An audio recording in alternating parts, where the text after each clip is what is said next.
a playlist original.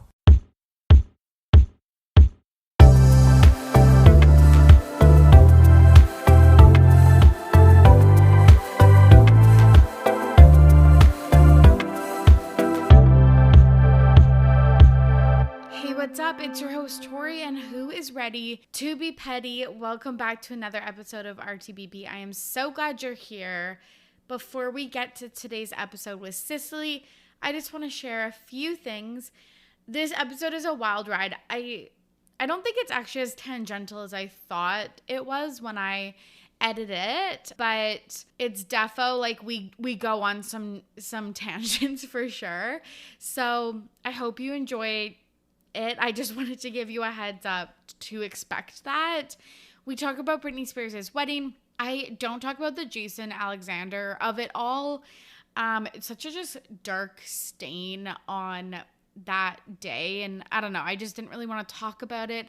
But I know Beyond the Blinds covered a bit of that on their last episode. And I'm sure there's lots of articles that you can look online about her ex-husband breaking into her house to quote unquote save her from her wedding. So just wanted to let you know about that. And then two quick things. I kind of talk shit about video podcasts on here, and just believe me when I say that it's all out of jealousy. There's no shame. No shame. What am I saying? Like it's something bad. There's nothing wrong with video podcasting. I honestly think RTBB would be so much better because I feel like my facial expressions and like hand gestures are honestly sometimes better than what I say. But I'm just jelly. It's so much more work. It's such a different skill set. And maybe that will be coming to like a Patreon near you one of these days. That's the dream, truly. Also to live in an apartment big enough to have like a small like video studio. So anyways, I just wanted, like, I sound like such a bitter Betty, so I just wanted to like point that out.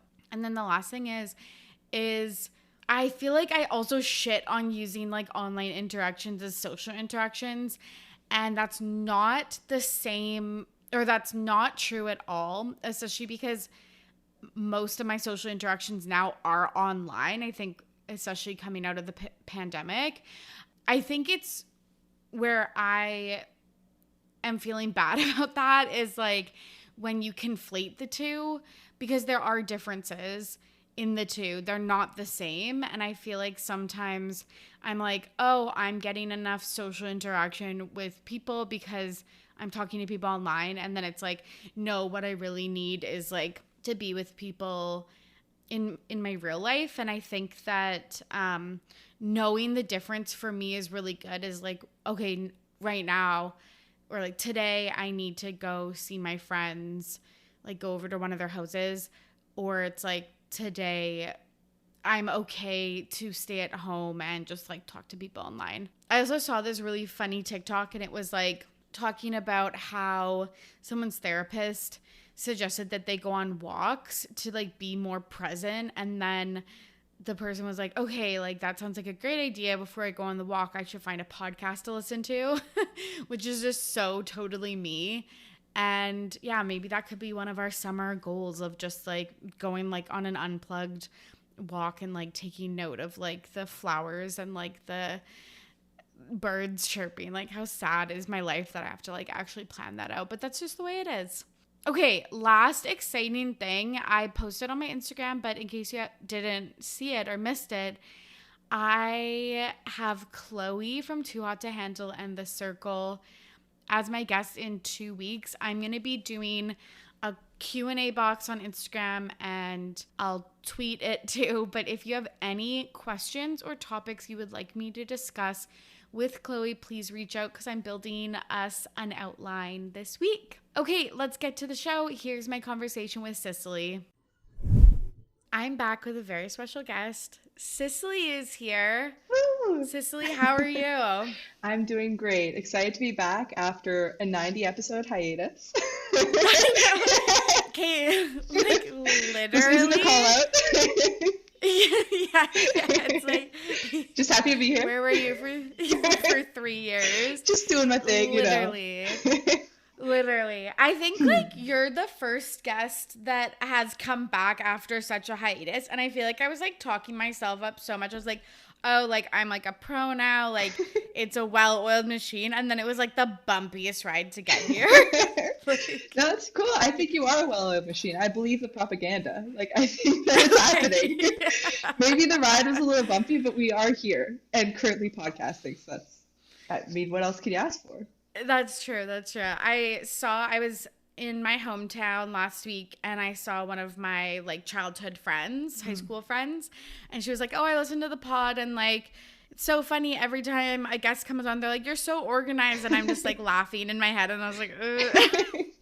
I mean, Can't say the same for today. Like, you know what? It's brutal. like, we just do our best, hey? Absolutely. So last time you were on the pod, which I believe was 2019. In the before times. In the before times, Right? oh my God, we're different people. Genuinely. It's been such a while. Yeah. It's like when you get to the end of high school and you're like, wow, what a crazy ride. Like, let's keep in touch over the summer. What a good time it's been. Pegs. Like, Yeah. Peace. Or, you know, what was it? Lindsay, oh my God, I'm already messing up. But Hilary Duff in the Lizzie McGuire show was like, you rock, don't ever change. And she like wrote that in every single yearbook. Anyway, that's a cultural touchstone in my us. life. Anyway. oh yeah, absolutely. When we recorded, we're huddling over a single microphone that I bought off Craigslist. Just the glory days. I had never even done a Zoom recording at that. I didn't know. I That's don't think so I knew what Zoom true. was. Yo. Yeah, I recorded only in person In the with my Skype era. friends. Yes, yeah. Literally, how did Skype fall off like that? They had the biggest head start and just fumbled the bag. They were the only ones in the game. I know. This is their moment. It's so Dude. embarrassing. I know. It's like they needed a global pandemic to Yeah. like really pop off, and they just like. I actually think that someone should do some research into that. Like, literally, how did that happen?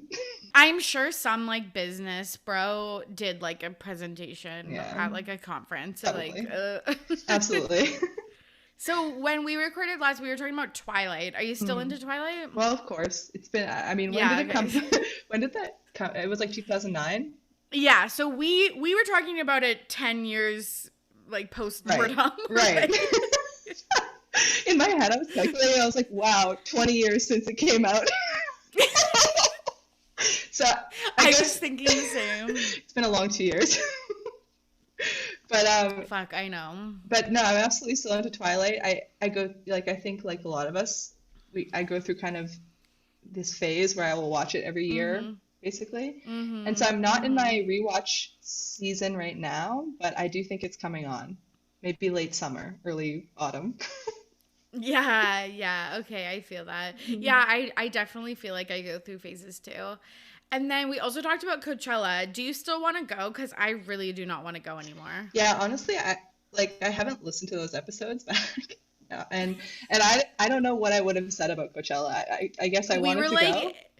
Yeah, we were like eager beavers. We were dreaming up what we would wear. I was like, I would wear space buns and like gems on my face. And Honestly? you were like, that's so cool. And was I wrong? I mean, the look was the look. I don't know what to say. Yeah. I actually was listening to, it might have been your podcast, but I feel like I was listening to a podcast and they were talking about Coachella and kind of how much it's changed. I do think it was actually your podcast, so this is kind of self-referential, but Love that. I certainly agree. Like, I think it's interesting. It was a different feeling. Like, I never went to Coachella, but it definitely felt different in the social arena, I think, before COVID. But this post-COVID Coachella definitely felt much more like corporate. I don't know. Yes. Which is kind of Yeah, interesting. it was just like people at corporate events taking Yeah. pictures in their like outfits. Yeah. And like I find there was like a veneer that people were like, this is so much fun, you want to be here. But then I felt like this year there was also like, because, and we're going to talk about this, but social media, it's very popular to be like real about your like experiences. True. I'm putting quotes. I don't know why, but like I feel like now people are like, I had blisters, I was dehydrated, like True. someone like stepped on my foot, I was like sweating, I didn't get to see the performer I wanted to, like it. I don't Lost know. in the Mojave Desert, just Yeah, confused. I was lost. I lost my friends. Like, Yeah. some weird man approached me. Like, It's actually such a good I- point to bring up. Like I hadn't really connected those two factors. I guess you're right because I mean social media in the mid 2010s definitely was much more of a performance, I guess. I mean it's still always sort of a performance, but yeah, that's interesting that maybe that's why we're seeing the rough underbelly that is Coachella.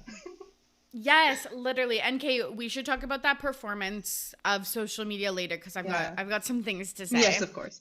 Do you want to tell the listeners anything about yourself, like where you Good where question. you live, what you're studying? What I'm I don't about? know how we know each other. I Yeah. don't know. Okay, yes, so I'm a student. I am Canadian. Love that. I'm doing graduate studies in Montreal. Montreal is not the locals don't say. Yeah, I was just gonna say we're gonna get like we're already canceled for like, but literally every time I say Montreal, I'm like Montreal. Of course, New France. Yeah. When I was moving, I kept saying I was moving to New France. Maybe, yeah, it wasn't the vibe. People, yeah, people People are so are funny like, here. no. They say no. Yeah. Mais non. But yeah, so I'm in Montreal.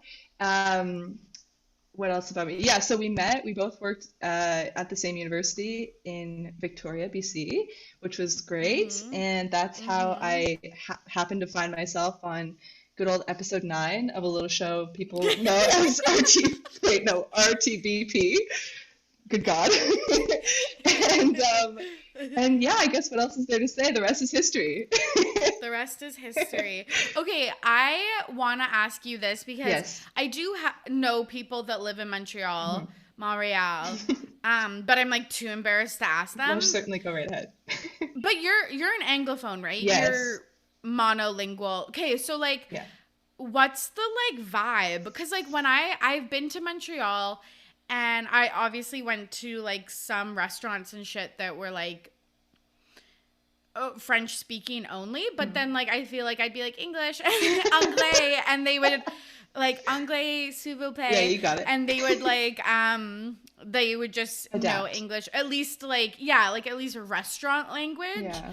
But what's it like living there as an Anglophone? Like, do you go into stores where they know no English? Well, I live in the downtown area, so that part is it's very bilingual, the downtown area. Even Yeah. potentially there are sections I think that are just basically English speaking.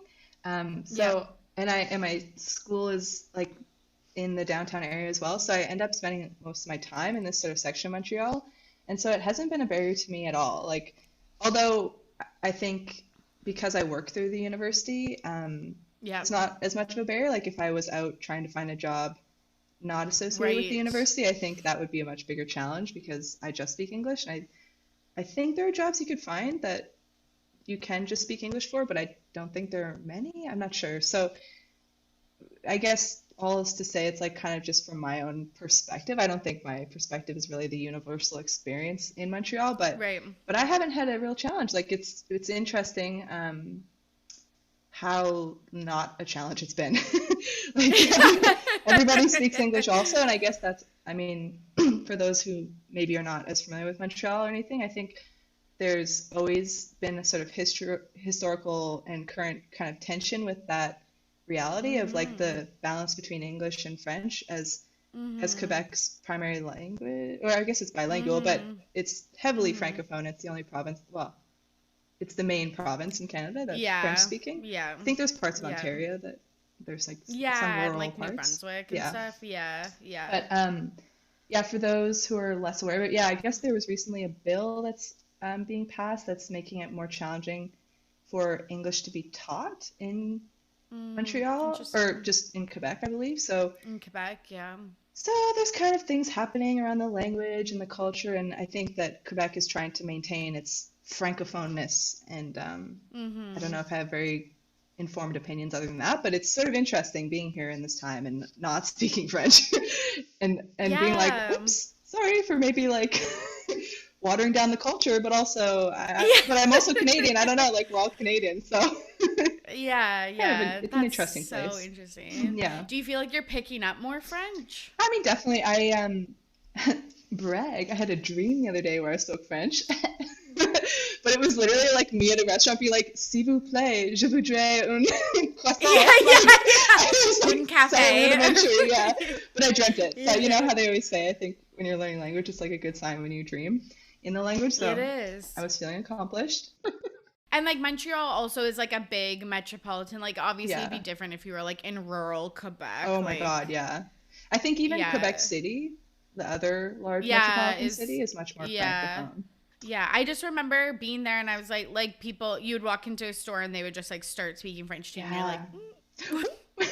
I think that's still the case, and I have like this is hopefully not, Quebec slander, but but there is a little bit of sass you get if you don't really speak French right away, which I think people yeah, know about yeah. that. Yeah, so I've had that I instinct. think people know about Yeah, the Quebecois joie attitude, de which is vivre. yeah. So Yeah, I remember like trying to get on a bus and the bus driver said something to me in French, but I responded in Spanish because yeah, dude, I've had that before because too. like it's so similar and you're like Yeah. and I don't know, my brain just like thinks I don't know that if it's like another language, I'll just answer in Spanish, I guess. I don't know. This is actually so reassuring because I had this exact experience. Like, I don't know Spanish as well as you, but I did for a while know it pretty well. And then it was Yeah. like I had been learning French all through school, and I took one Spanish class, and it was literally like the dry erase board of my mind got wiped clean of French, and suddenly it was just Spanish. Same. And then whenever I try to speak it, Yes. it's just like the pile of languages in my brain is like one box, and I just reach in and I'm like, is this anything? Literally. Oh my God, that is my exact Right? experience. Okay, Like, cool. yeah, not that again, I had like such a foundational French, but like it was just like as I learned Spanish, it just like I Yeah. lost literally at like French, I literally know like fenetra and like, There you go. You're on your way. Duolingo, the bird would be yeah. proud. Yeah, oh my God, I'm scared. Intruder Scared of alarm goes off, mascot. and it's Duolingo. Yeah. Stop. I'm so scared of mascots. Oh my Yeah. God. I wonder though, because the languages are so similar, part of me like I haven't learned any other language that's not, I guess, Latin based or a romantic Yeah, language. romantic Uh-huh. language, Oui, yeah. oui. And so I wonder. Romantique. That's what I'm saying. Is it QUE at the end? I think There so. you go. Okay. Culturally important. Yeah. But I wonder if it'd be the same, like if my brain would pile all new languages into the same just pile if I was learning like Russian. You know what I mean? Yeah. An I don't know. inquiry. Yeah, for another day. If there's any like linguists listening Yeah. to this, yeah, Please. slide into the DMs or some like polyglots or something. Hmm. That's like, I wish that was me, but it's languages are fucking tough to learn. Yeah. Congratulations to all the polyglots out there. Yeah. This one's for you. Okay, we're already so off You know? topic. The outline, I should who? we're in the yeah, literally. No, but I like love it. If people are listening, this is gonna be a deranged. Like I can already feel myself. Like, We're off the rails, folks. yeah, the juices are flowing, and like yeah, just join us for the ride. Yeah. Buckle up and just join us for the ride. Absolutely. Today we're gonna talk about Britney Spears' wedding, which is close to my heart. We're gonna talk about social media, the 2000s, and then Cicely's gonna nominate a Pettyweight Champion of the Week and tell us her This Week in Petty story. Ready to dive in? Absolutely. I was born for this. Okay. Maybe. Yeah. I don't know. So Britney got married to Sam Ashgari. Nailed it. Did I? I don't know. I don't. I'm like I've read and heard his last name pronounced 1,000 times. Yeah. First time saying it out loud, little nervous. Wow. But I just said it with no confidence, I guess. They've been dating for probably longer than I realized. Are you happy for this couple? I'm there's such a part of me that's like really nervous.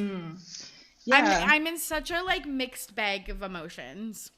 No, I could see that. I mean, I feel like I had my information on Britney's wedding and everything, I feel like is so, like, there are sections of it where I feel like kind of an expert, and then other things where I'm like, oh, I didn't realize, like, I had no idea. Some of the points you have here, I was surprised. So, but I do like Sam, from what I can tell. The vibes, I think, are strong. And yes, I'm just generally excited and happy for Britney in this sort of like next chapter that she's entering. And so in that way, I'm like, well, if she's choosing him, then fantastic, you know, like, and I guess that is the bottom line. Like, I'm really happy that she's happy and that she's, you know, doing literally whatever she wants to do finally. Literally. So that's amazing. And I like, one of the things I didn't realize that you wrote here is just that he signed a prenup, which I do think is smart. I think pretty much for anybody getting married, it's a good idea, but especially Britney, I could see that lending a sense of like calm to the experience for her. Yeah. Yeah. And I also like, I don't know, I guess just like in a love story way, like I kind of like that she met him. So I guess they met in that music video that she made. Yes. Right? Yes. And it was when she was in the middle of it all, you know, which I think is so sweet in some way, you know, that she like that he I'm sure was there for her in some way throughout that whole process. And in some of his like tweets and things where he was like, Jamie Spears sucks or whatever he said, I don't know, but I was like, yeah, Sam, get him. So I think it's nice. No, you're right. What do you think? Yeah, I agree. I do like him. Yeah, he signed a prenup basically saying that if they get divorced, he'll get nothing. Fierce. Which, yeah, like I love that. As should be. As he should get nothing. I also think like you're right. Like he has said very little publicly about their relationship and the conservatorship until it was like really close to being ended. And so I think that bodes well because I feel like a lot of couples where like maybe someone's in it for the wrong reasons, like, yeah, would try to exploit the situation. And it doesn't seem like he's doing it. I think like some of the parts that I was like, oh, this is like, I don't know. So her kids weren't there. Right. Which I thought was like, I don't know. I just thought was interesting because I just feel like she would want her kids to be there. Absolutely. So I'm like, why weren't they there? I don't know. They're like in their teens now. So I wonder, like, I guess like tin hat, just thinking about it. Yeah. It's such a complicated time, it seems, for the family, obviously. So I wonder if there are people in the family who, I don't know, are like influencing the kids' decision to go. Obviously they're older, so maybe it's probably more of their decision of whether or not they want to be there, maybe, or maybe it's not. I feel like there could be factors that it's hard to say, but also maybe she just wanted like an adults only situation. Yeah, so it did seem like it was adults only. So that's the other thing. I was like, maybe they did like a smaller private thing together, and then like this was more for like her friends. Ansel Elgort primarily. Yeah, primarily Ansel. That was number one on the list. Yeah, Britney was like, let's put him up there. Yeah. VIP guest. Yeah, so, and then the other parts that I'm like sad about. Okay, so she got a dress made by Donatella Versace. I loved it. Yeah, it was so beautiful. I thought it was like, timeless and like showed off her legs and like, she wore like cute gloves, a veil, all of that stuff. I thought her like makeup, which was done by Charlotte Tilbury, was like really her. Yeah, but apparently there was like some news articles I was reading that she like didn't love her dress. Really? And I was like, oh, that's sad. Like it's like your day, you want like to love everything. But I feel like sometimes if I worked with a designer, of a huge fashion house, and they're like, I'm gonna design you a custom dress for your wedding, and they design something and I hate it. I'm saying that I love it. Literally us talking about earlier how I was asking Tori about her coffee. Or no, what were we talking about? Oh my god, this is getting derailed. My nails. Right? Yeah. Like that experience of going to the nail salon and when you arrive on time, but then you have to wait for 45 minutes, but being like, you know what, it's fine. My time is worthless. You guys do your thing. It's okay. So like I'll just like I'll sweep your floors while I'm waiting. Like exactly. I'll hop in. I can. Just give me the nail polish. I'll do it myself actually, but then I'll pay you still. Like it's a whole thing. I'm so sorry for just being here. Literally. Like I feel like it's like when you get a haircut and they spin you around and you have tears brimming your eyes, literally. And you're like it's perfect. I've never looked more beautiful.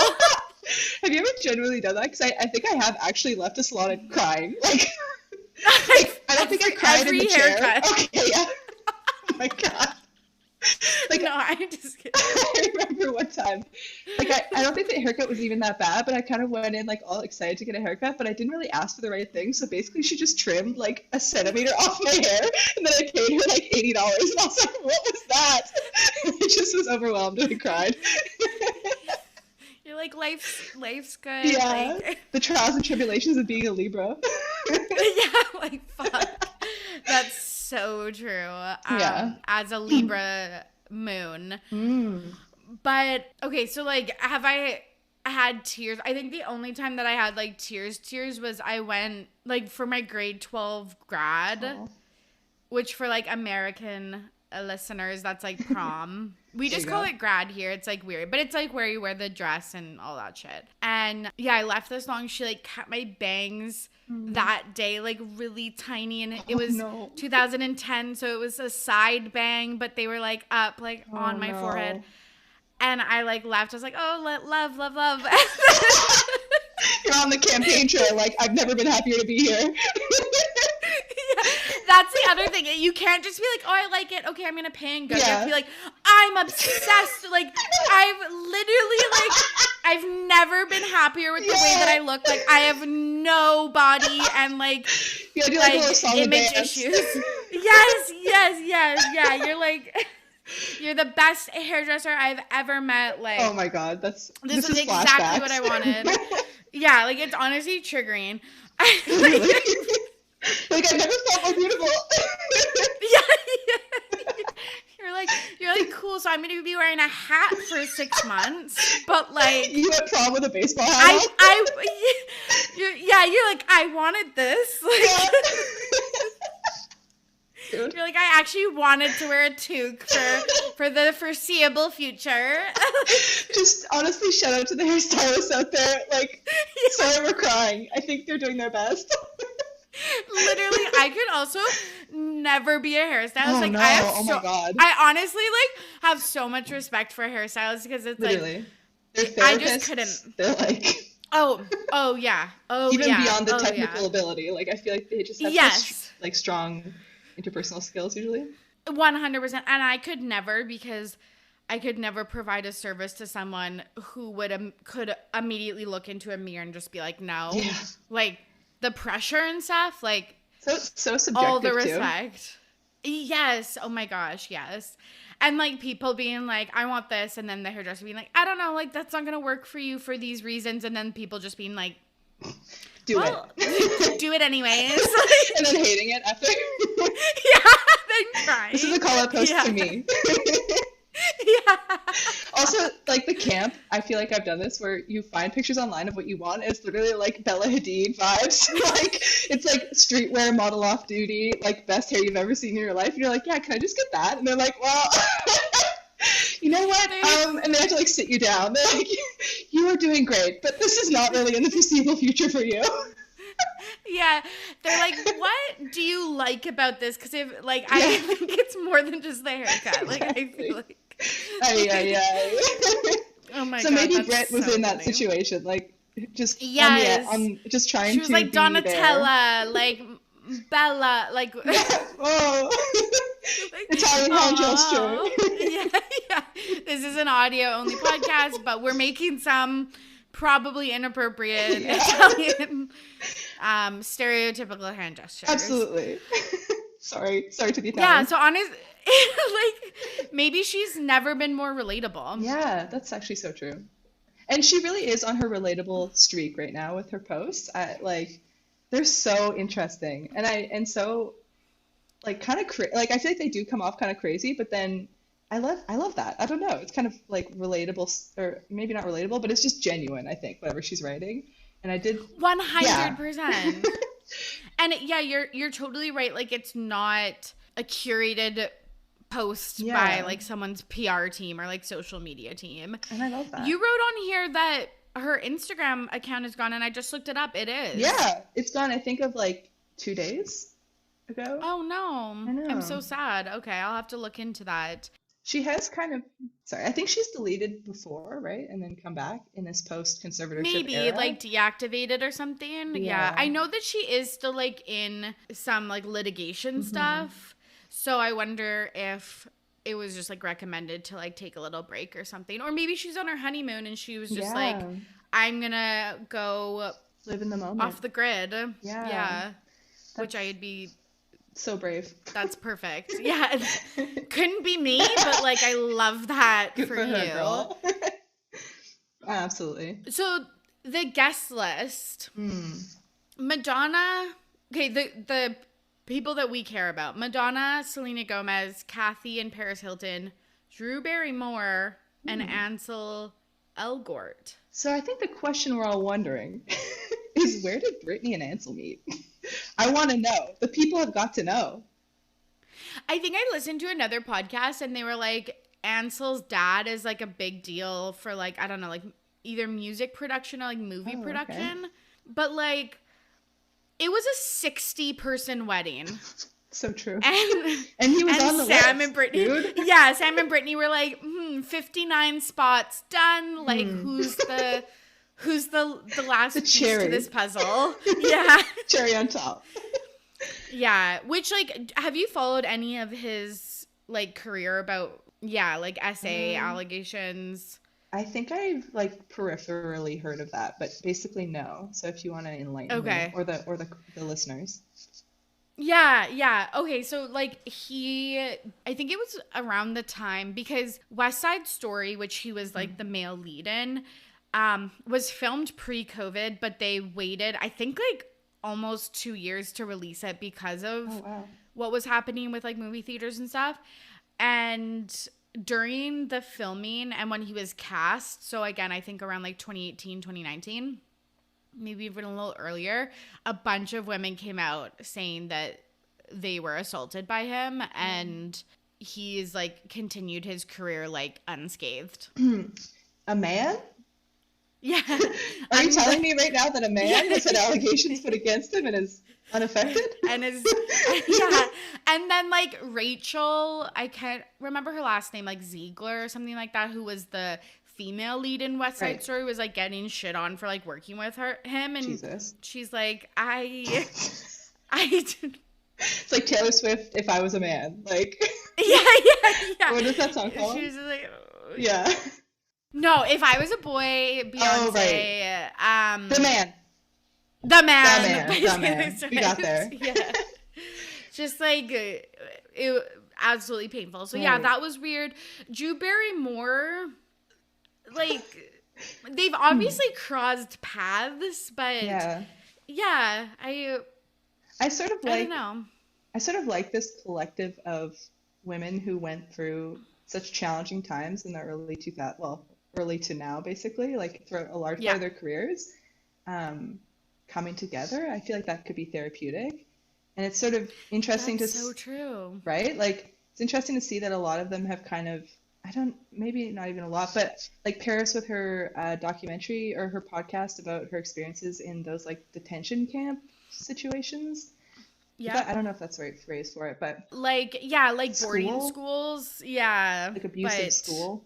Yes. And then I guess Selena Gomez hasn't really had a similar kind of like moment, just but the like, normal misogyny. And I think she has some medical stuff too, I think. Like anyway, so maybe it's not exactly comparable, but that, and then obviously Britney, what she's Yes. been going through. And then I don't know very much about this, but I recently saw something just online about Drew Barrymore's young life. Like I had no idea that she really went through it. Like Yes. she also went to one of those Yes. camp or like school, like quote unquote schools. And she Yes. was like partying when she was 10 or something, like doing Yeah, like drugs. doing hard Yeah, drugs and smoking weed at like 9, 10, wild. 11. Yeah, so sad. And was like out of school touring with like a rock band as like a surrogate father. Like it Right. was wild. So yeah, I you're totally right. This is like a nice band of women. And Paris Hilton, I feel like, has honestly been the most vocal out of celebs about Britney's conservatorship. Yeah, absolutely. Um, and so I find it kind of heartwarming to see them all together. I mean, just to have that kind of, I feel like there are probably few people, well, actually there are probably more than you think, but it's nice to have people who have kind of a specific experience get to be around each other, I'm sure, and like Yeah, maybe yeah. supportive and understanding of what's some of the aspects of what these people have gone through. So that's cool, absolutely. On kind of the sweet note, I saw one of Drew Barrymore's posts on Instagram and it was really cute. Like it's a really short quote, but basically she was saying Yeah. something like, I guess the wedding was fairy tale themed. Is that right? Yes. They had like a Cinderella like horse-drawn carriage, Oh, that's so cute. which was like so cute and like it was very like pink florals with gold accents. It's maybe a little bit cheesy, but there's just this pic she like posted a bunch of pictures from the wedding and she said, "What I learned from ever after," which maybe is what they're calling the wedding. Did you read Oh this my post? Are you God. about to cry? Like, No. Well, okay. like maybe a little bit. Ever After, have you seen that movie with Drew Barrymore? Oh no. Yes, yes. It's a Cinderella remake Oh, okay. and Drew is Cinderella. Great. And it's like one of my favorite Adding movies. to the watch list. Yes, please do. Please Literally. do. Write It's that down. so good. That adds better context for this. But basically she said, "What I learned from ever after is that we must rescue ourselves and yet still want the fairy tale. That is exactly what Britney did. I could not be happier for their intrepid journey." And I was like, I'm crying. Like, just such a sweet thing to say. I don't know. I literally just got goosebumps. Right? Because it's so true. Like, in some ways, I think part of me would be like, that's kind of cheesy. I don't know. But it's true. Like, It, it's so true. It's so true. Oh, I love that. right? I think the other part that I found really heartwarming was just like her dancing and like Yeah. her putting her hair like in a messy bun and like being like taking off her high heels and just like giving her. I was so moved by that actually. Like I saw in one of her long posts she had said like, and yes, I was wearing like diamond underwear. Kiss my ass. I was like, yes, Brittany. She was in like a diamond thong. I was like, Yeah. that's so fucking cool. Iconic. She is such an icon, man. Like it's Oh, I so know. nice to just have her like be her able to just do whatever she wants again, you know? I know. I know. I love her so much. I feel Yeah. like with her conservatorship, it has really like made me realize how much I love her. Literally. I'm sure everyone is like that too, but like, yeah, I love her so much. I think she's so genuine and so Yeah. sweet and brilliant. And yeah, I wish them all the best. I hope she is unplugging and she's like on a beach in like Tahiti or something, just Yeah.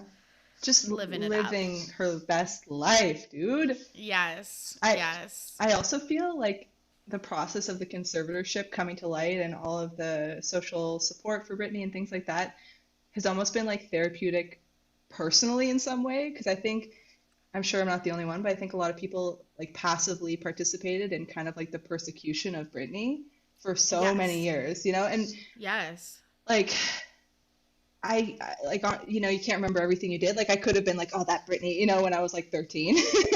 But even just sort of like being in the culture at that time, it was such a like clear mistreatment of women, and I mean that extends to today, but it sort of was almost like healing in a way to see all the public support for Britney now and her to become free in that way, to be like, wow, socially, what a kind of important moment. I don't know. Maybe I'm not making sense, but No, that makes like perfect sense because I thought that too. Like, how can I consume pop culture and celebrity gossip in a more ethical way, or could it ever be ethical? Yeah. And like maybe I wasn't like feeling shameful. I remember, I think the things that I would have said negatively, or like her like 2007 like breakdown, right. like I was definitely like, oh my God, like she went off the deep end. But yeah, like she's super honestly crazy. But same. like, yeah. yeah, but I also thought, I was like, because of the way that her life is, Yeah. like I don't think I was like, yeah, like I don't think I like took that out of the equation. But like I think it's also showed me how much I've changed my way of thinking about mental health, and and how I consume media and how I contribute to this toxic culture and shit like that too. So yeah, it's been all around an interesting experience. Yeah, kind of like restorative in some way. Yeah, for sure, for sure. Much to think about. That's one for the journal. Literally. Yeah, I'll reflect on that at another time. Social media, big contributor to Britney's like career, and I guess it was like social media and like print media. Yeah. But yeah, there's a few things that I still want to say about social media, which is so funny because I feel like there's been such a shift. I guess this is such a big topic that I don't want to open like a can of worms, like a pipeline into like right-wing politics or something.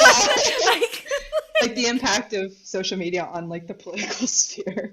Yeah. Pretty all huge. of a sudden I'm like, Yeah. Cicely, Let's get into it. Let's have opinions about American politics immediately. Yeah, I've been thinking a lot about like even just like the phrase when we grew up, like don't believe everything on the internet, Right. and now everyone's like, oh, I believe everything on the internet. It's on the It's internet. just so weird. Yeah, it's just so fucking weird. Like how like the tides have turned. But you specifically wanted to talk about like this YouTube. I think they're in their flop era. Interesting. But you think they're in a renaissance period. I think a little bit. And this topic for me, I think I guess for context, I studied sociology in my undergrad. So I kind of end up going towards like theoretical perspectives pretty quickly sometimes.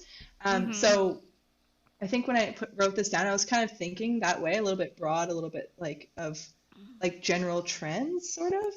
And YouTube is a part of that. I find myself watching more YouTube now. Like I took a bit of a break. Like everyone I think was involved in that, I don't know, 2014 YouTube era, maybe. Like I feel like I was watching tons of YouTube then. Like the Brit Squad or whatever, all about that. Oh my God. Like, is this a recovered memory?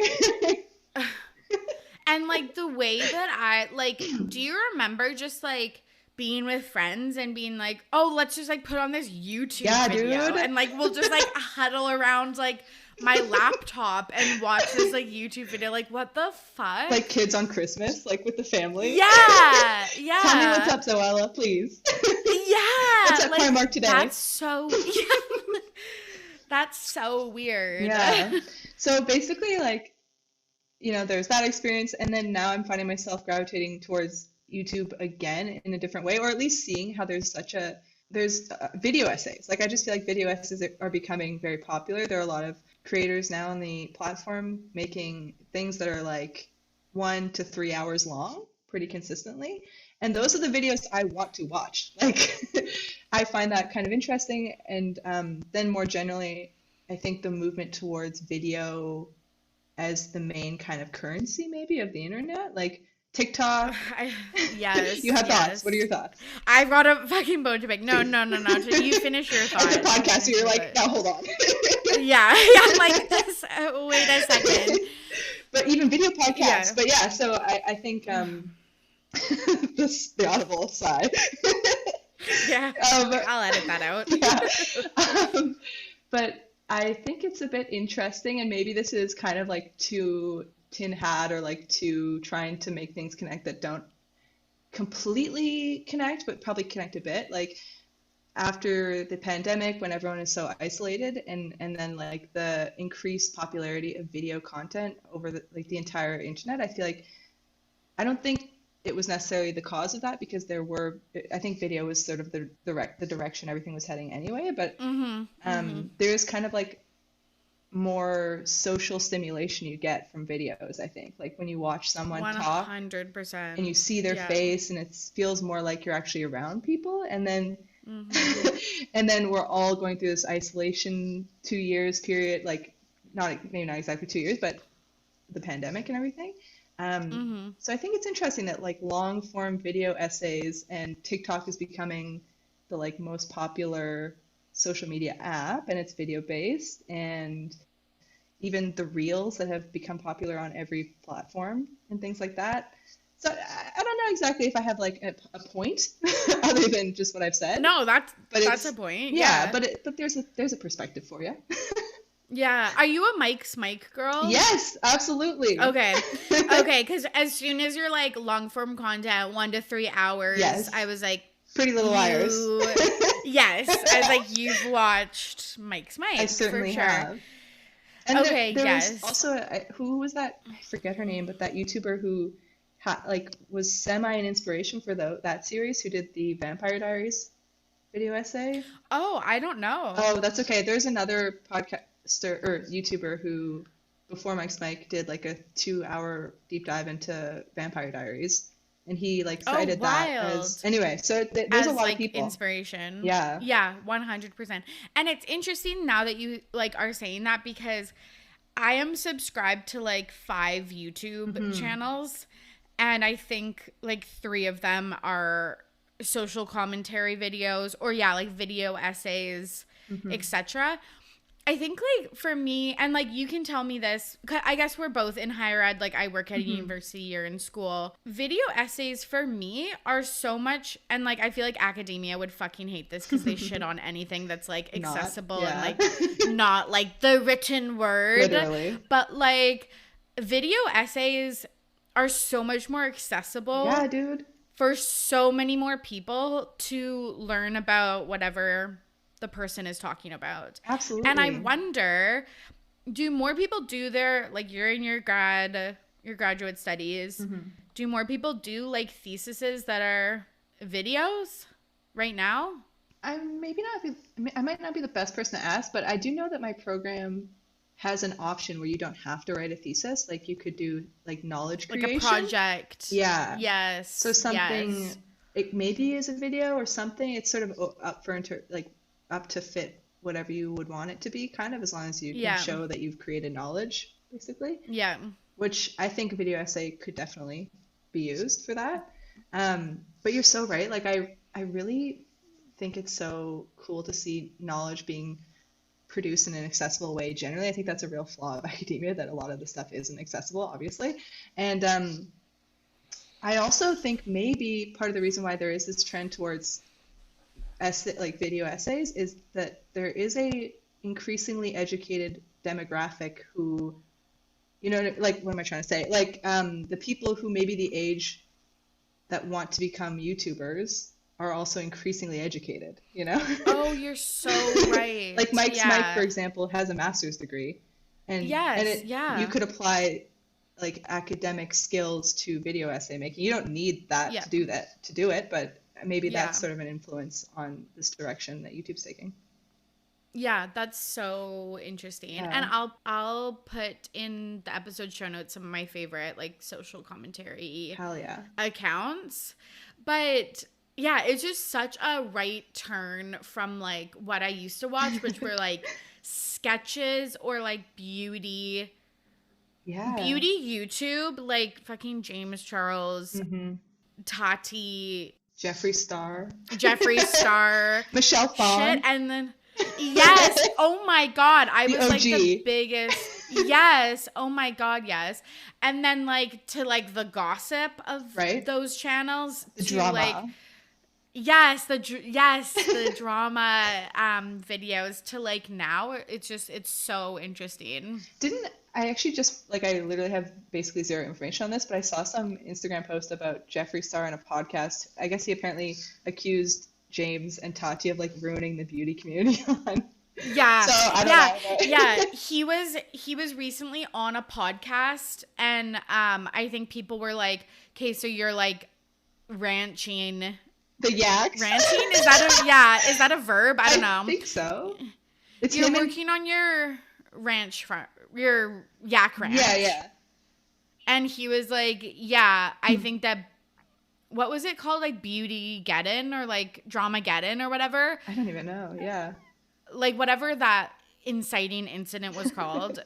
He was like, that like ruined, the beauty YouTube community, which low-key, like, like maybe so. He's right.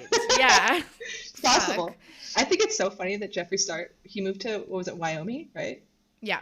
And Kanye also has like property in Wyoming. I think it's so funny that Kanye and Jeffree Star live in Wyoming, which I think has like the lowest population of one of the lower population of states.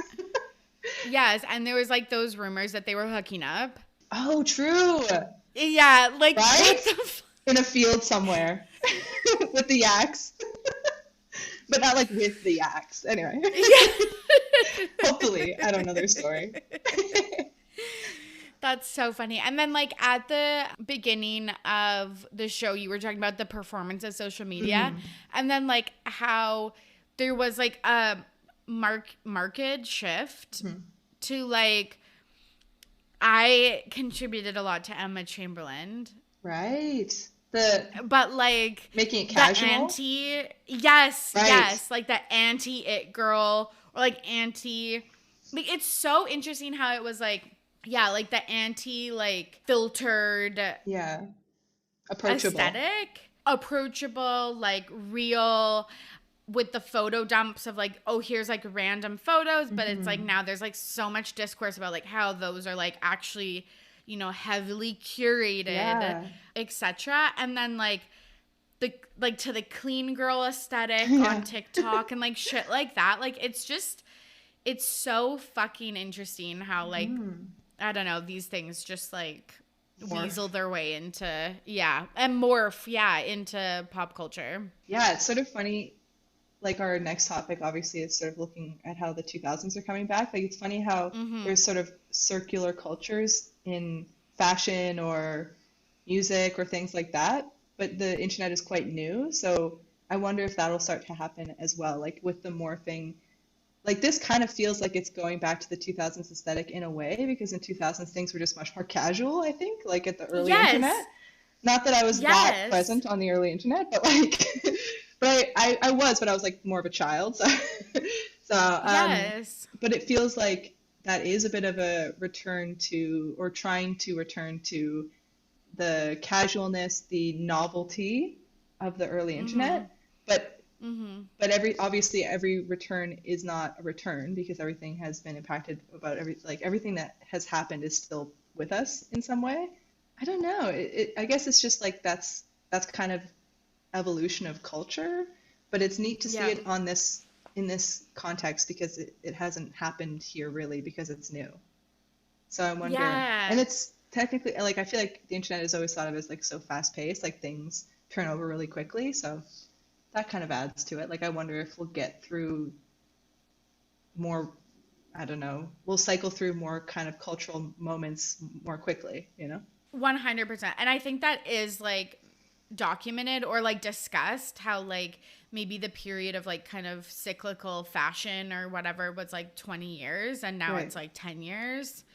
Interesting. Which okay. I'm ready for like the 2010s.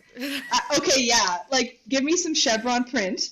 I want the mustache in my finger. Oh, sorry. Yes. That's totally okay. I want to wear business casual to the club. That's so true, bro. I was thinking, like, I think that's coming. Like, definitely we'll see a return. Yeah. Of that eventually, oh my God. probably. I don't know. Like, kind of, like, you on the notes here put photo dumps and, like, Tumblr aesthetic. I feel like there's also that side of the 2014s where, like, everyone was listening to the Black Keys and things, and the Arctic Monkeys, the kind of, like, rocker side, the Watch's Skin side of the 2014s. Or like it was so funny because it was like hipster culture. Yeah. But then it was like became so mainstream that it was like, is it this subculture anyways? Like the question still stands. Truly. Who knows? Fucking truly. Okay, the one salty thing I have about like video content. Yeah, please. Well, this is like, again, applicable to no one, but it's such a present thing in my life. Video podcasts, like, do you watch any video podcasts? I hate to say it, but I do. Oh my God. Okay. I'm sorry. So, no, it's so fun. There's like, okay, so there's like one or two video podcasts I listen to, but like otherwise I listen to audio only because I'm always multitasking. True.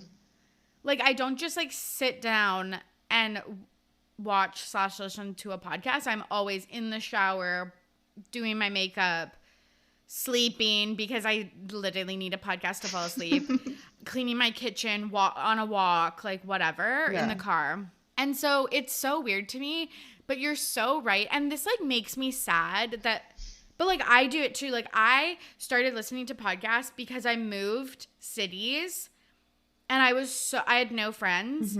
And so then I was like, okay, what do I like? Survivor, the TV show.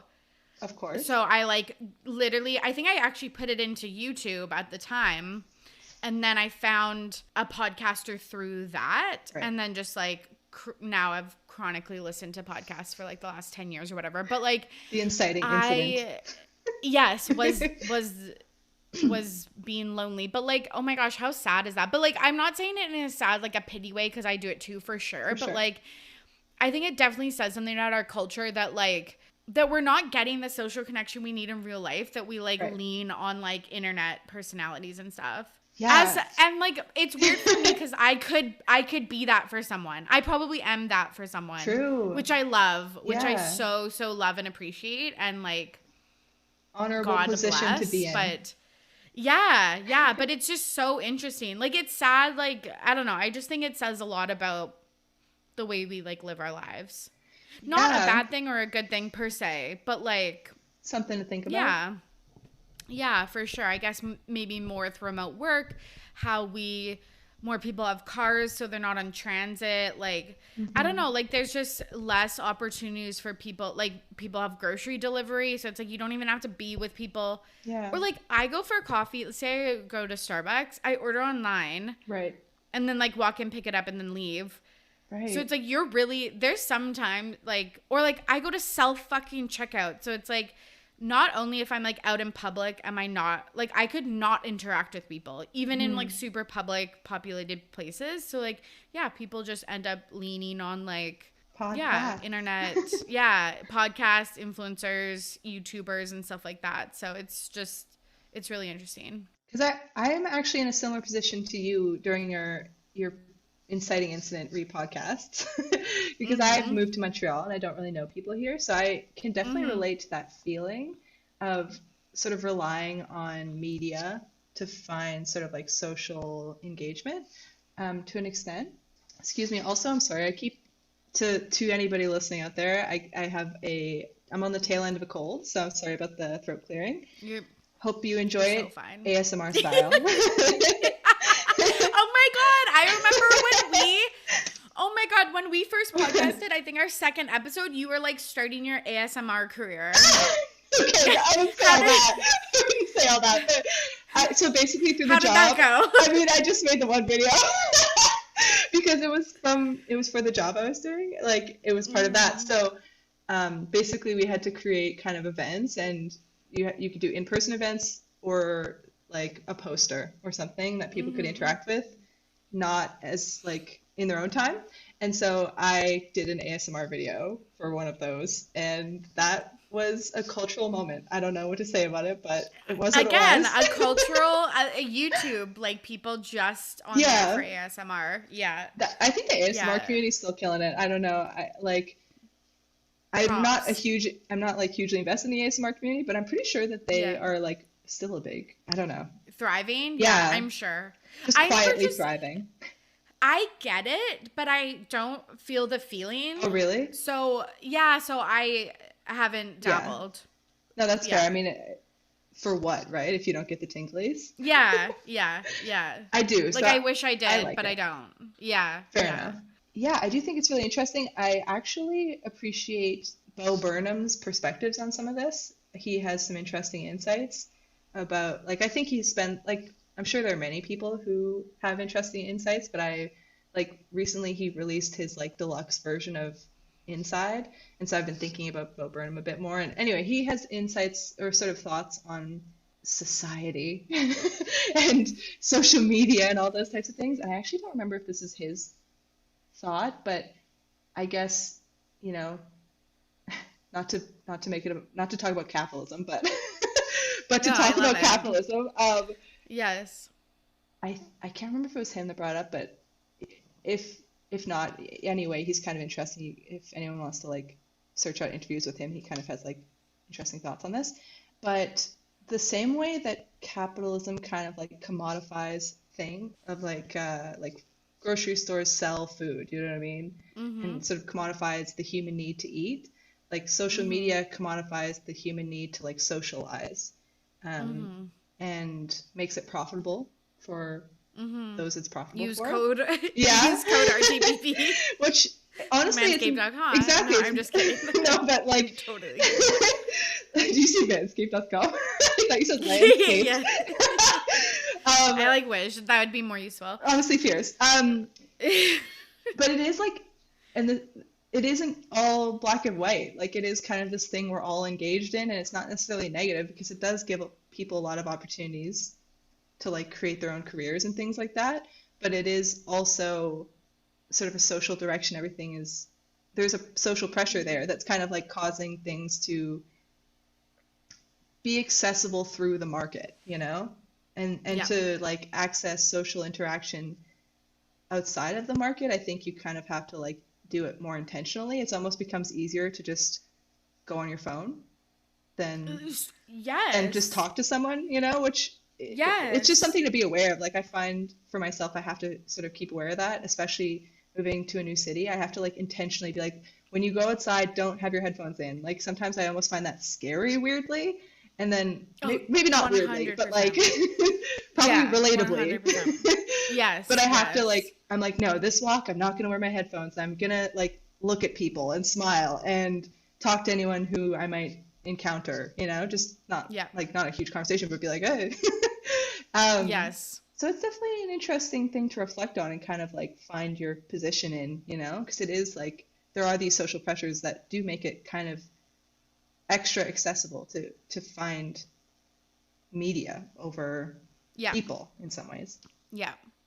100%. And like if you have an online community, it's so easy to give your, like we all have capacity for social connection. Yeah. Some more than others. So it's so easy to give your time and your energy to an online community and then be at zero and then be like, oh, but like, what did I get in return? Or like, did this, like, I feel like that a lot too. Like, it's like, I'm like, okay, I'm like online talking to people, but then I'm like, oh, I haven't like talked to someone IRL in like 4 days. For real. Like those types of things. Like it almost like tricks you into thinking, you're like, oh, of course I'm social. Yeah. I've talked to 10 people today. Easy. But then you're like, oh no, like that was through texting. Or even like, I think of like, basically don't talk on the phone very often. Or like I stopped almost like talking to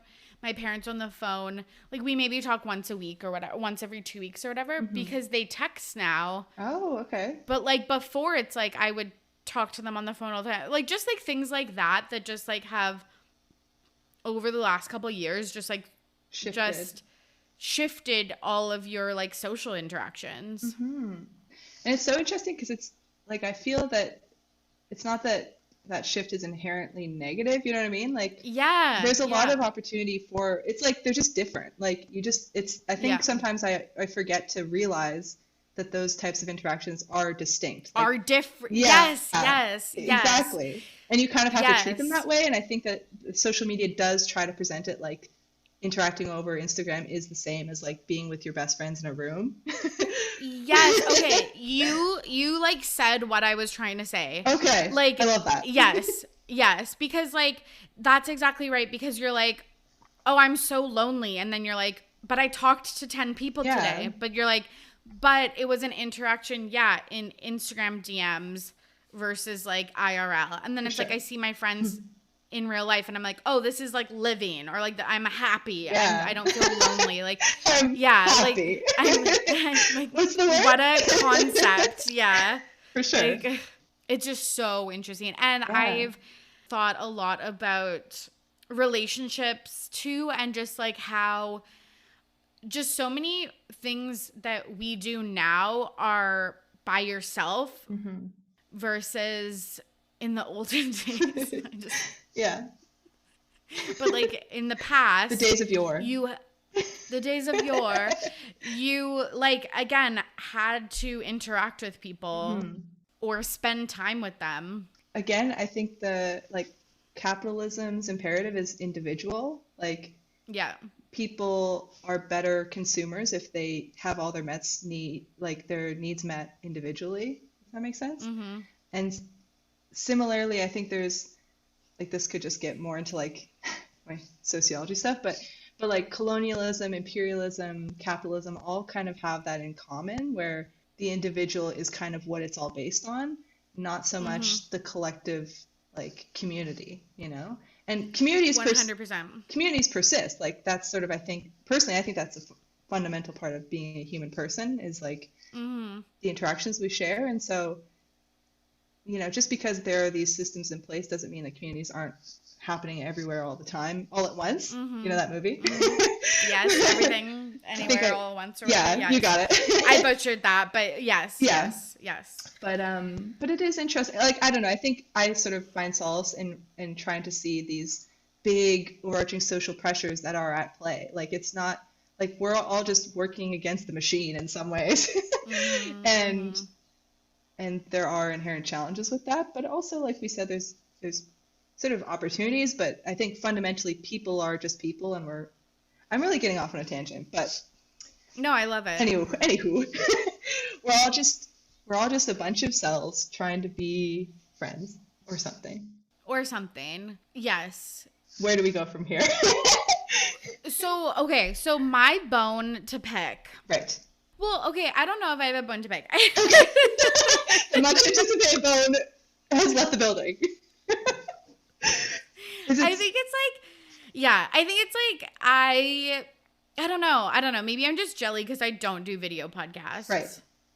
I think it does add something for sure, like facial expressions, hand gestures. Right.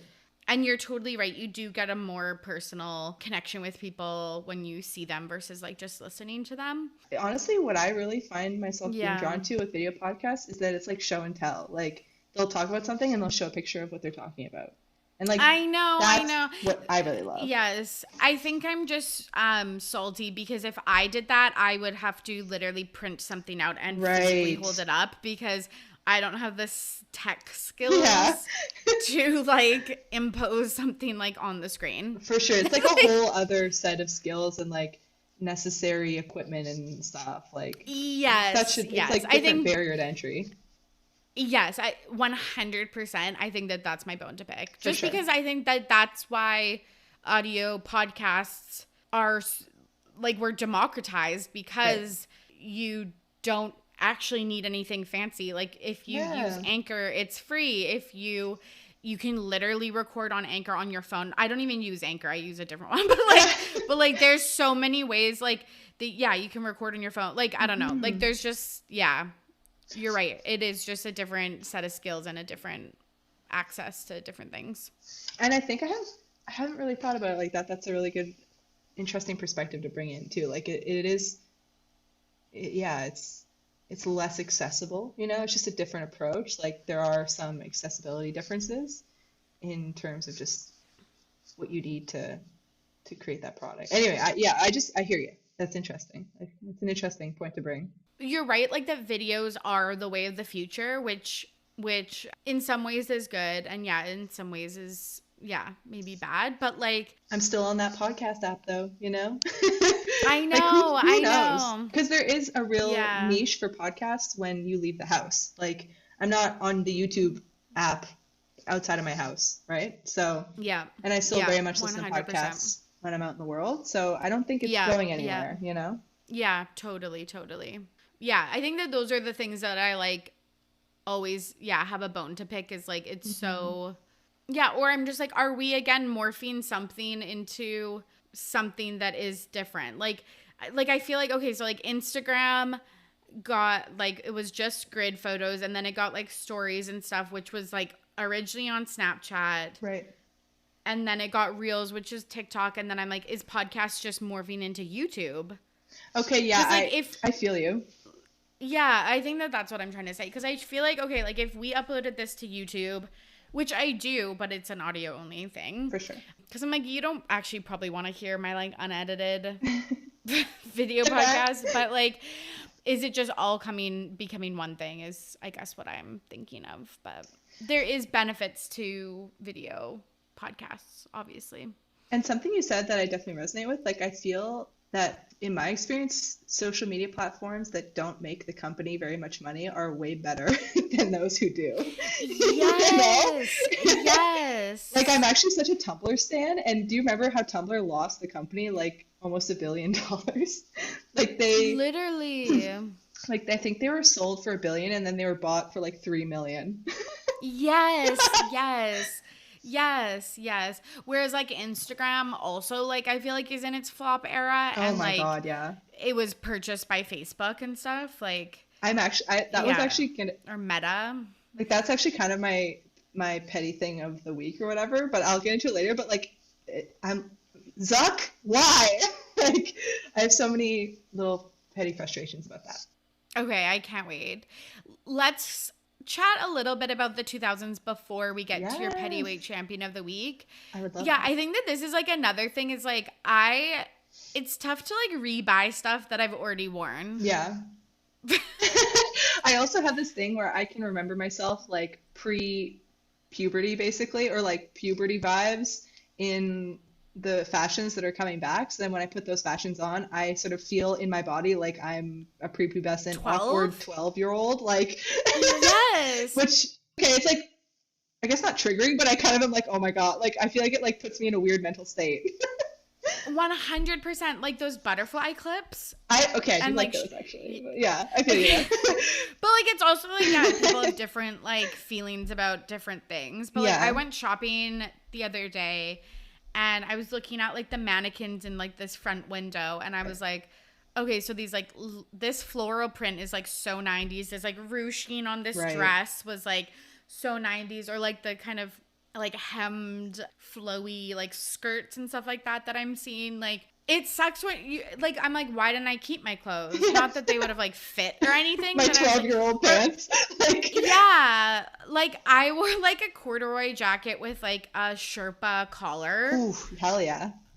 And like I'm like I could have worn that, but it would have been like it would have been like teensy, but like the vibe, I'm like, why would I pay? Like, why would I buy shit? I've already bought and worn and recycled this. I should have like a voucher.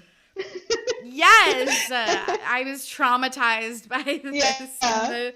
People magazine pushed me, traumatized me. Literally. No, for sure. And I don't know very much about this, but someone I used to work with, they knew a lot about like fashion theory, and I remember them bringing this up, how there's like periods of fashion where it's more like soft, and then there's periods that are kind of more like angular and stuff.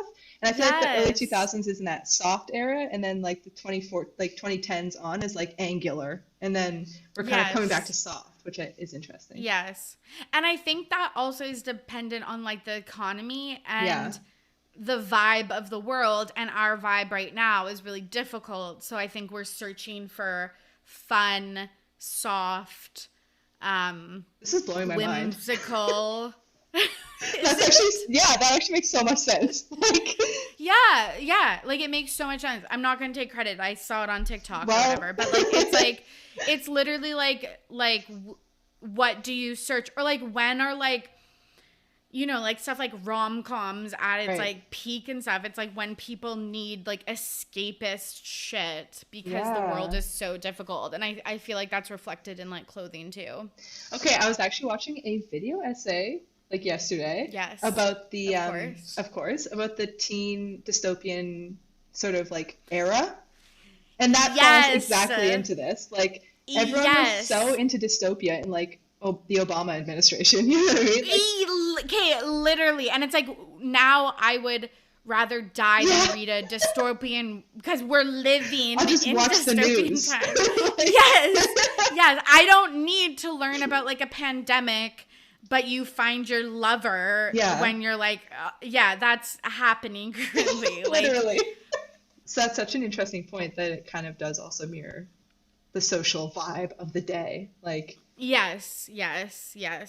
that's what was blowing my mind. Damn. Okay, this is what we wrote in our outline. I can't wear a low-rise jean or a flared pant. I'm 5'1". I've talked about this excessively on the podcast. Yeah. Like, I swear to God, I try to bring it up every episode. For sure. But for like new listeners who weren't here at episode 9 and 17, like, I'm 5'1". Right. I can't wear a flared pant. It's just not in the cards. It's not in the... It's not in the cards.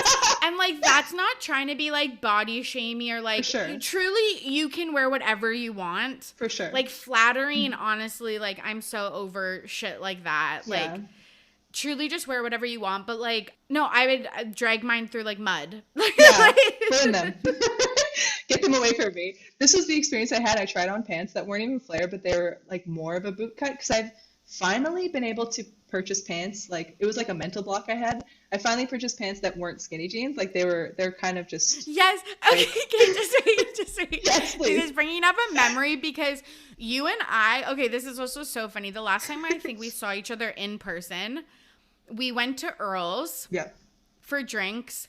It was like April 2020. Let's go. And like a restaurant just opened, and we were like, oh my God, this is so fucking weird. Like, we haven't been to a restaurant in 1 month. Like, Crazy.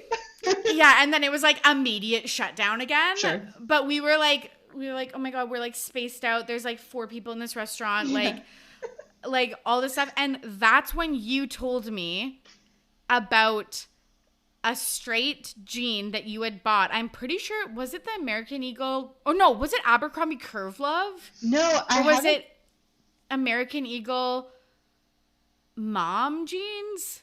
Maybe I definitely found a pair like at the thrift store that I had. I think that's probably the pair you're talking about, because I did then. Okay. I have since bought straight jeans from American Eagle and Old Navy, but at the time I hadn't. I also have been eyeing the Abercrombie Curve Love jeans, but I don't know. I feel like I'm still kind of like, stay away from me, Abercrombie. Like, it was such a traumatic storefront.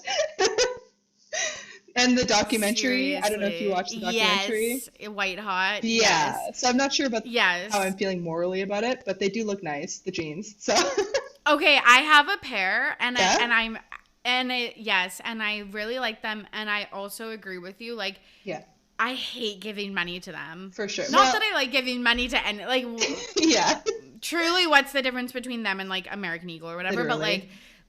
But yeah, it hurt me as a person for for sure. sure. Yeah, it's all relative. Hey, I guess it's just they're all just freaking corporations. But yeah, no, I finally did buy jeans that were not skinny jeans, and it did take sort of a minute to like get my mind around it. Even after I kind of got through the mental block of buying them, wearing them, I don't know, it just felt like being a kid again, kind of. And then when I went recently to go try and a further wide leg pant that will kind of, I think more like people are wearing very wide leg pants now. And Yes. and I honestly, it was such a like, changing room moments, the challenging moments in a changing room. I just put them on and I was like, I was like, this is the worst moment of my life. Like, it wasn't, but like, you know what I mean? Like, I do. Like the tunnel vision appears. You're like, I'm gonna fall down. Yep. Yeah. And then someone knocks on the door, like, how's it going, sweetie? And you're like, no, it's fine. Yeah, you're like, everything's great. I've never sweating. felt better. Yeah, I know. Yeah, you're like, and any accomplishment I've ever had in my life doesn't matter Irrelevant. because of this moment. Literally. Yeah, but you're like, good. I'm so good, thank you. And so that kind of just relates. Like, I just had sort of a flashback to being like an awkward 12-year-old, and I was like, this is not my vision. This is not for me. And I immediately took them off. But the story had a happy ending. I did find jeans that worked for me. But shout out to anyone who's had a similar experience. It's tough out here. God, yeah. It's like the opposite of doing inner child work. Oh, true. Yeah. It's like demon child. It's like when your inner child is having a tantrum. Like, exactly. so true. I think it's really interesting also. Okay, this is bad and problematic. Right. We called it heroin chic. Yeah, dude. In the 90s and early 2000s, but you put extremely skinny aesthetic is coming back.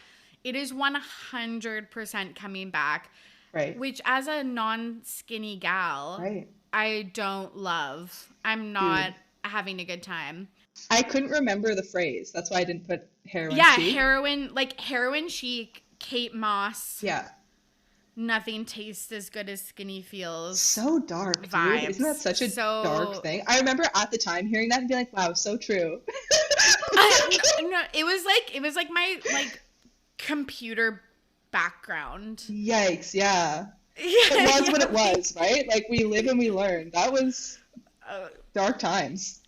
So dark, but it truly is coming back with these low-rise jeans. The Kardashians truly reversing their BBLs, which I don't think I've super talked about on the pod, just because I don't think it was like super apparent and to me until like Kim's definitely, but Khloe Kardashian's this week, she did, I think she was at like a Hulu press event, and I was like, ugh. Really? Okay. Like, it's not like, you know when you like see celebrity plastic surgery and you're like, I'm on the fence, like, about what happened. This was like, no, this is like 100p, you reversed your BBL. Right. And you're not tanning anymore. You're like not blackfishing. You're dating white men. Like all of this stuff is just, so a very white, skinny aesthetic is in, and I'm so against it. Nervous. Yeah. I'm nervy for sure. Like, because part of me, like, I definitely agree. It's just generally interesting how body parts and skin tones go in and out of fashion, you know, like, as gross as that sounds to even say out loud, like, I think we can all see how that's been happening. Absolutely. Yeah. So that's one thing. And then the other thing is, I think the hopeful side of me, and I do think there is some backing for this, like things in terms of maybe a reduction in fat phobia slightly. I know things are still bad out there, but like there have been some strides made, I think, in terms of, for sure, just in my own lived experience of like growing up in the tabloid culture and stuff. Like, I remember seeing like the extremes of Photoshop and also just like the heroin chic of it all. Like, I remember seeing at one point a spread of these models, and it actually looked like they were drawings or something. Like, it was actually surreal how much people were just chipping away at their form with Photoshop in a way that they didn't even look real anymore. Like, and I don't think I'm even communicating like the extent of what I'm seeing in my mind, but it was just surreal. Like, at the time, I feel like we were all kind of brainwashed to be like, oh, Amanda Bynes is fat, you know what I mean? Or like, anyone was fat. And so that was kind of the headspace. But even within that headspace, seeing these people and being like, it's weird. Like, not that skinny people are weird, but you know what I mean? Like, just the extent that they were. Anyway, I'm, again, just getting lost in my words, but it was pretty bad out there, obviously. Still bad out here, but I do kind of hope that some of the progress that's been made in terms of visibility of differing body types and like these kinds of things might offer like an interesting opportunity for the return of this aesthetic. Like, maybe we will see more people who aren't like rail thin wearing skinny or low-rise jeans, and like low-rise jeans. Maybe that can just be appreciated for whatever, you know, like, I don't know. Yes, and I also want to clarify, I don't think that I can't wear low-rise jeans because of my tummy or anything like that. I think it's a comfort thing. Yeah, dude, for sure. Like, I don't think it's like I can't wear it because I don't have like a concave tummy or whatever. I think it's like because, I'm like, I would like my pants to sit where they currently sit. Absolutely. It's so like comforting. Like the high-rise pants I find are like, so comforting. Yeah, totally. But 100%. I guess we'll just wait and see. But I know. It's just funny how you're right. Like, it started with like, oh, chokers are back, or like, those fucking clips that we talked about are back. And then it was like, oh no, being like super fucking skinny is back. Like, surprise. Yeah, literally. It was like, you couldn't have of me. Yeah, you couldn't have stopped at like, tie-dye. You had literally. you had to go to this. So funny. We should move on to Pettyweight Champion of the Week. Okay, for sure. Is there anything else you wanted to say about? Hopefully we all just take time to love ourselves, you know? These body trends are crazy. Like, everyone is just fine the way they are. Like, yeah, anyway, literally. Just a little bright spot at the end. Like, I think I'm almost following myself, but, you know, I think that's 100%. Good to hear. That's the moral of the story. Yeah, literally. Yeah. Your body's, like, not a trend. It doesn't come and go. Because, okay, last thing, and then we will literally move on. But, like, yes, because I remember when I was a kid, big boobs were really in. Like, Carmen Electra, Pam Anderson, blah, blah, blah. And then it was, like, mosquito bite, like, no boobs, flat as a board. Like, girls were in. And then big boobs were back with Kim and stuff like that.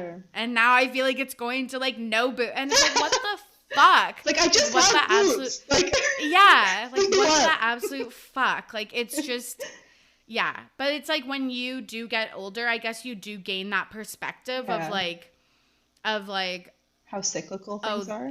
Yes. And like how now I can see back that it's like, okay, so at certain points in time, both boobs and having like smaller boobs were both in. Yeah. So like, I can love and appreciate like both. Yeah, totally. Absolutely. Well said. Oh my gosh. Okay, this is the part of the show where Cicely is going to nominate a Pettyweight Champion of the Week, who is someone in the media who did something petty and it was iconic. Cicely, who are you nominating this week? Okay, I'm just bringing up the picture. So I was really doing a think, you know, I was really not sure what to bring up. Honestly, I started to research like old petty beefs between like Miley and Mandy and Selena Demi, and Demi. Yes, Demi. Because I was thinking like on what theme. A time. I know. So honorable mention, love that for them. And but anyway, but then I happened to across just some Instagram post that I think is kind of a cute instance, or maybe just an interesting one. But basically, the star of the week is Lucas Gage, who I'm not particularly familiar with. Do you know what I'm talking about? No, I was thinking Lucas Grabeel or whatever. I don't even know who that is, but no, Ryan, from High School Musical. Oh, okay. Honestly, where's he at? Because I want to catch up. Like, how's he doing? I hope he's starving. Okay, but no, this individual is an actor, and I know him from Euphoria. He plays that person who is just like tormented and taunted by Nate Jacobs. I mean, who isn't in that show? But he was the guy who Nate Jacobs like literally just beat to a pulp a couple times. Oh my God. And yes, because Nate blamed him for dating Maddie or something. Yes, hooking up with Maddie in the pool. It was consensual, but he said it wasn't. Okay, yes. Okay, so that individual. So it was a Twitter interaction where I don't really know the background. I probably should have looked this up. But I guess... No, we do no research. Okay, good. I feel like I'm with my people. Okay. Yeah. So basically, it seems that he has been hired to play an LGBTQ character of some kind. And so someone tweeted, if Hollywood can stop hiring non-LGBTQIA+ actors, like at Lucas Gage, to play LGBTQIA+ characters, that would be great. He has played 4 so far, 1 was enough.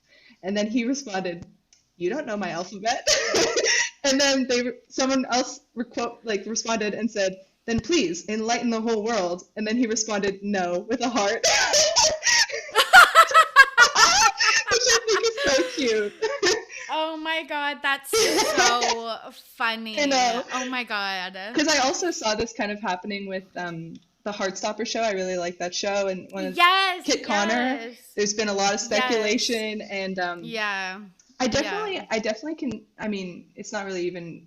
Yeah, like I can see the tendency to want to keep production companies in check. You know what I mean? Because they're absolutely crazy. Absolutely. They've been so yeah, so for a lot of reasons, but Yes. but it is also kind of funny how it ends up putting a real spotlight on people to stake their identity, when maybe that's not 100%. necessary. Like it is really funny to be like, we want queer characters to be played by queer people, and then it's like, but I'm assuming you're hetero. Yeah. like How do you know him? Like, yeah, it's like, but I'm gonna make the assumption that everyone is hetero. Yeah. Because they haven't, said anything. They haven't come out to the public or whatever. For sure.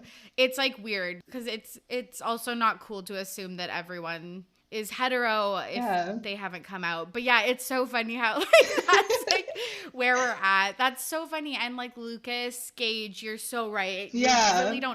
You really don't owe it to this Twitter troll. But yeah, Literally. It's funny how like people who are like seemingly progressive or like left leaning or whatever can still be a troll on the fucking internet. Yeah. I think it seems to me it's like you kind of forget that you're not owed certain things from celebrities, Yes. And that's a broader conversation. It's not just about identity, but yeah, it's sort of funny that sort of tendency to, because I definitely can get why people want to hold production companies accountable or are feeling mistrust towards the processes that create these shows. History says that yes, that they're not caring if yes, 100%. So it's like, yes, I understand that, and then like, but it's just cute, hey? It's a phenomenal use of the no heart. Yes. Extremely good use of that. 100%, because that's another thing is like we also don't need to over explain ourselves. Especially like women. I feel like we just, if someone asks us a question or not us and like I don't want to like generalize, but like I feel like for me it's like if someone asks us a question or we give a reason, like I can't come into work today, I will tell you like I'm shitting myself currently. Yes. Like my temperature is 102. Right. These are the times that I have gone to the bathroom. Yeah. Like, please believe me. Yeah, like this is like the amount of Tylenol I've taken, like all of this stuff. Like this is why I can't come to work. But also you can just be like, no heart. Like, literally. I'm not gonna be there, so good luck. And I also think, oh my God, it kind of, I don't know, in some ways, to me, it kind of starts to feel like it just further reinforces some kind of binary between like gay people and not gay people, the idea that like, there's something there. Like, I just think it's kind of an interesting, it ends up, I think, being less productive than it seems on the surface, Yeah. And like, so I don't know, it's just making a lot of assumptions about people based off of like very little information, and it's like maybe moving in the right direction but also like not at all. Like I don't know. For sure, it's a bit of both, I think. I mean, it's just an interesting little moment, I think, that's happening now more and more, because even Kit Connor, I saw it was a few weeks ago, so I didn't use this one, but he had tweeted something to the effect of like, oh wow, like you guys know my sexuality better than I do, hey. And I thought that was also very like a nice little petty moment, because it is a good reminder. It's like, they're celebrities, like we don't know them. Let them live. I don't know. Yeah, absolutely. And it's like, you also, how nuanced you are as a person. So then it's interesting how, and like I do this on the podcast all the time because it's easier to talk about. Like it's tough to talk about the gray areas or like what you don't know or whatever. But it's like, how nuanced you are as a person. But then when you see a celebrity, it's just like, oh, it's black or white. Like, for sure. And that's, not fair at all. So as a person who really just like doesn't practice what she preaches. You know what? It's a good little reminder. This is like a stop on the way. A little reminder moment. Truly. But that's my Pettyweight Champion of the Week. Sweet, Lucas Gage. Shout out. Maybe I'll rewatch that Euphoria episode. Just and him, like you can do this. Show some support. He had it bad in that show. I don't even remember how the story ended, but it was bad. Yeah, I think it ended like him bloody on the floor / going to jail for. Oh, dude, yeah. Because Framed. then, Yeah, he was framed for Maddie's assault Dude. that Nate did. Yeah, so fucking dark. Dark. Yeah, Anyway, so I won't be rewatching, but yeah, I'll find another way to support. for sure. Okay, it's time for This Week in Petty, where the guest shares a story about something that happened in real life that they are petty about. What are you petty about this week? Okay, so this one, like I mentioned, I'm new to a city, so I don't have as much of a robust social network here yet, which is fine. So mine, I'm just kind of petty about Instagram. So God, Sam.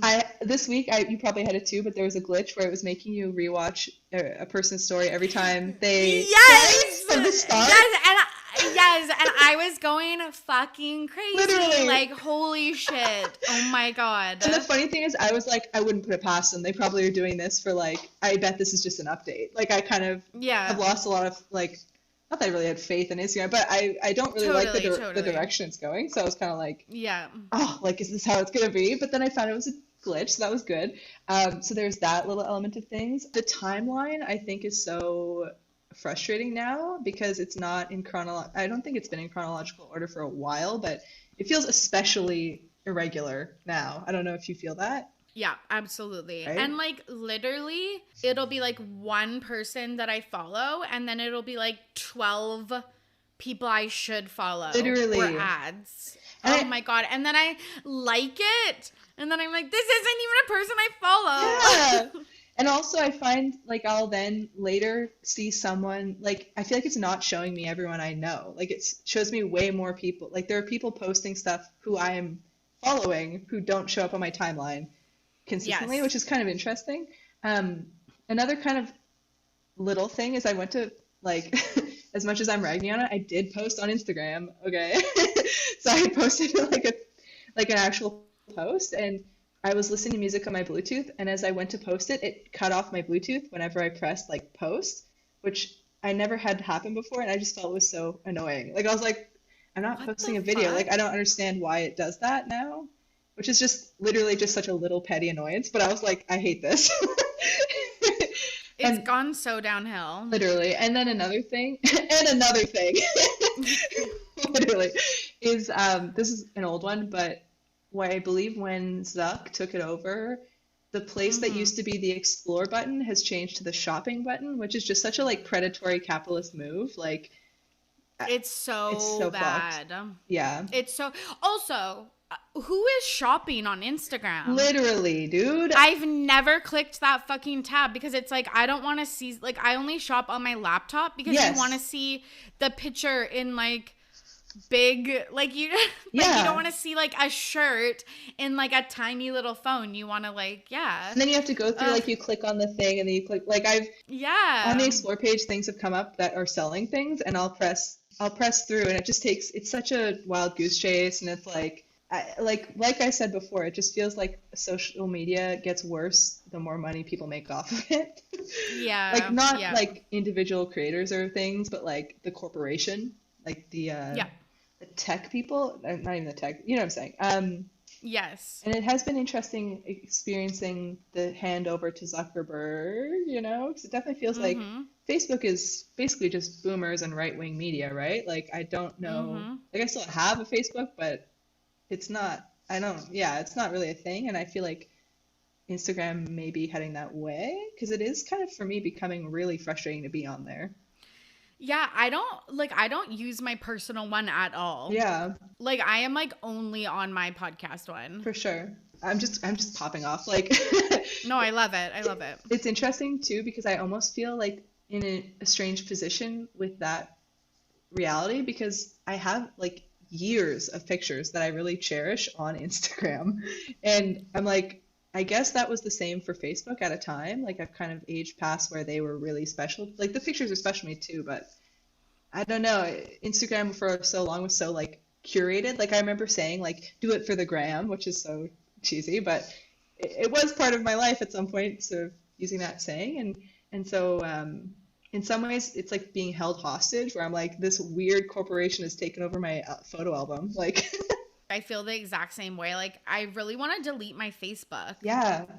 Because it's like, why? I don't even use it. I honestly even considered deleting my personal Instagram. That's fair. Because I don't need like fucking 500 accounts. And like, I need my podcast one for sure. So like, and like, I'm just on it way more. So, but then it's like, you also have a better experience on it because you're using it more. And so your algorithm is like better and shit. So yeah. But you're right about like how your relationship changes with it, because like I'm never on like the Instagram Explore page. No. But like TikTok, I'm like chronically on. Yeah. Like I should be setting those limits. Dude. Of, like 1 hour. Like I recently did set a limit, and I consistently go past the limit. Like I always am like, oh well, whatever. Same.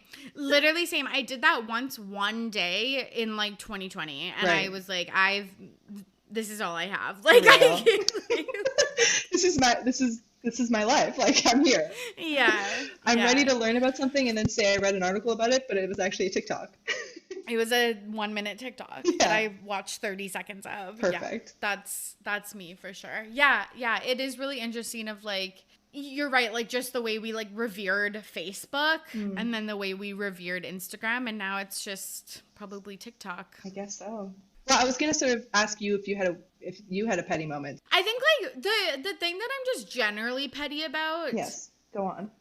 Which is also this week is just how shitty the weather has been. Right. And no one wants to listen to this because like no one wants to talk about the weather. So I'll just like wrap her up. But like holy fuck, I have the worst seasonal depression. Oh yeah. Not the worst, but like bad. And then. It's fucking June. It's literally almost the end of June, and I've worn a pair of shorts twice this year. Brutal. So brutal. I think that, and like I live in the mildest city in Canada. I think that like that's the part that like always gets me is like, but I live in like the only place you could, and if you wanted to stay in Canada, but have nice weather. So yeah, I'm just petty about the fucking rain. Like it's pouring rain. For sure. No, it definitely is. And when I recently went back to BC to visit, and everyone was like, everyone was talking about the weather, of course. And so that was kind of funny too, is just coming into the context. Everyone's peeved. Everyone's peeved. And it's so funny. I was talking to a friend about like how just the scripts we go through of like, it's like 4 seasons in one day, or like, I don't know what to wear. Like, just like. So cute. Those like things that you just like say to people. Like how many times have I been like, because I'm wearing a long sleeve shirt today for the listeners, and like I've been like, I'm in a long sleeve shirt and pants, and it's June. Like it's just like these combos you have with people. Yeah, like oh yeah, that's so cute. Or like it's a glimpse of sun and everyone's like short, like tanning weather, like bring me along, it's happening. Yeah, like fuck. Wow. Yeah, so Mother Nature, come on, do us a solid. Please. We need some sunshine and some heat. Let's go. Okay, I think that's it. This was so fun. I feel like we ran the fucking gambit of topics. Holy shit. There's something here for everyone, probably. I hope. Maybe. We'll see. That's the hope. I hope you felt some social connection with us. If you're in the room with us, in our minds. Yeah. You know? Like, yeah, we're not even in the same room together. No. But this is my only social interaction for the day. Same, girl. Hey. Yeah. That's the vibe. Saturdays. Am I right? But I feel you.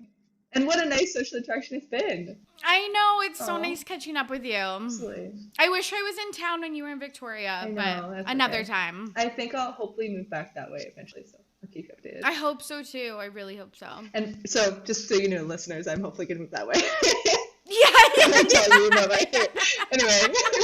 They're like, goodbye. Okay, anyway. Wrap up. Literally. Aw. Do you want to plug anything on social media? Literally no. Like, I'm just a citizen, but thank you. I guess I'll say, like, just being on the podcast early days and then coming back, it is really cool to see Tori do something that she really loves and get better at it progressively. So if you're listening and you haven't subscribed to Tori, do that. Subscribe. Do a little a little podcast called RTBP. It's hopefully good. Hopefully you've enjoyed this. So sound off in the reviews. Exactly. Also, if you think Cicely should start a social commentary YouTube channel or podcast, also DM me and I'll pass them on to her. Okay? Love that. Yeah. Thank you so much for coming on. No problem. And there you have it. Thank you so much for listening. And thank you to Cicely for joining me on today's episode. If you enjoyed the episode or the podcast in general, you can leave me a rating or review on Apple Podcasts or Spotify. You can DM me your thoughts and share it with a friend who you think would like it as well. And of course, go watch Ever After. Okay, I hope you all are safe and healthy out there. As always, I'm your host, Tori, and I'm ready to be petty. See you soon. Bye.